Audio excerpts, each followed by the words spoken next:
I think a lot of people underestimate just how hard it is to be throwing yourself off the top ring and slamming yourself onto the mat. Like, I got a concussion from this show, and I've suffered, a handful of concussions from head trauma in high school and football. But I mean, have you just mastered the I guess technique, or how are you not constantly getting hurt? I don't think you could ever master the technique of being a professional wrestler. Professional wrestling is just so unique. And if you look at, Lucha Libre, you look at guys like Rey Mysterio. I mean, he is the best, I think, at Lucha Libre. And not only that, but bringing it to the WWE style. And I mean, he is one of the most popular, one of the most notorious for just being, he's not the biggest guy, but you believe every time Rey Mysterio goes into that ring, no matter how big the competitor that he's going up against, he can defeat that person.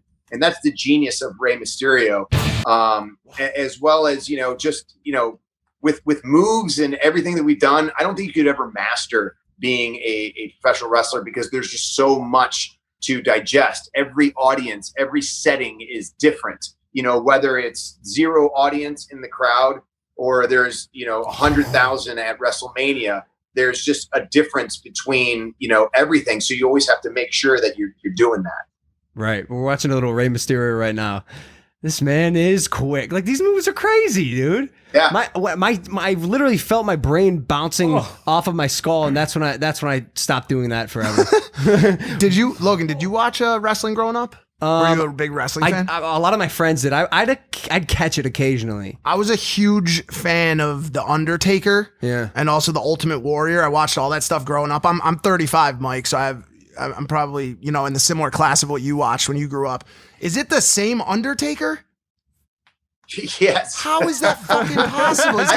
He's got to be 150. That was always like the rumor, right? Like there's another Undertaker. There's one Undertaker. Let me tell you something. When you are standing in a ring and you get to watch the Undertaker's entrance, there is no one more intimidating than the Undertaker. There's only one, and there only can be one, and there will never be anyone like the Undertaker ever again. How tall is he again? He's a one-of-a-kind talent. 6'10". He's 6'10". 6'10". 55 is what it said. Oh yeah, that's a scary dude. Yeah, would not want Wild. this guy breaking in the house. Mike, the Paul Bear died, right? The what? The guy he used to come out with? Paul Bear? Yeah. He unfortunately passed away. Yeah.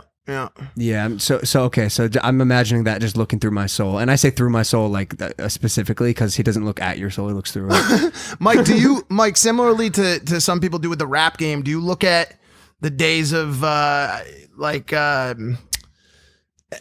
days of the past as like the good old days? Is that how wrestling works? Like I used to watch all those guys, and is it? Do you think those were the prime days, or is it better now? What are your thoughts?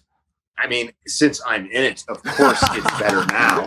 But no, like I study. Like I study everything. I study everything I do. I study everything that other superstars do, and I study the past. The past. The Ultimate Warrior.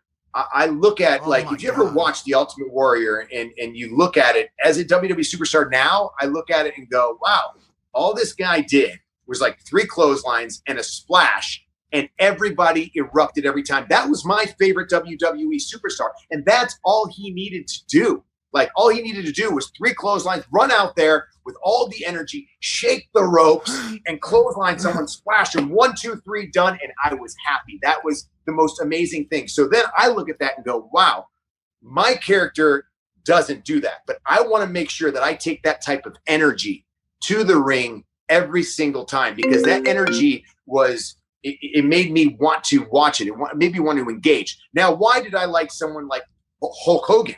Like Hulk Hogan, let me tell you something, brother. Yeah. Like everyone still knows that let me tell you something, brother, and eat your vitamins. Like I ate my vitamins because Hulk Hogan told me to eat my vitamins. So, and then you look at like The Rock and had so many catchphrases, whether it was like Rudy Poo Candy Ass or like, lay the smackdown, like all that. Wait, hold up. Stuff. You do a very good Rock impersonation. I'm okay. Wait. But I mean, I want to hear what the smell. Can you smell what the Rock is cooking? Rock was my favorite in the Attitude Era. Ultimate Warrior was my favorite during the 80s, And now, obviously, I'm my own favorite, but you know, it's like I study everything. I watch everything. Like I watch everything there is because I want to see what everyone else is doing and if I'm keeping up with the times. You kind of remind me of the Heartbreak Kid a little bit. I don't know why. Maybe it's the eyes. Yeah, I don't know why. Wow, that's the first time anyone's ever said compared that. me I don't to know. Maybe Shawn it's Michaels, the greatest ever in the in a ring. Well, I mean, you should be happy you came on Impaulsive today. You got a great compliment. I appreciate it.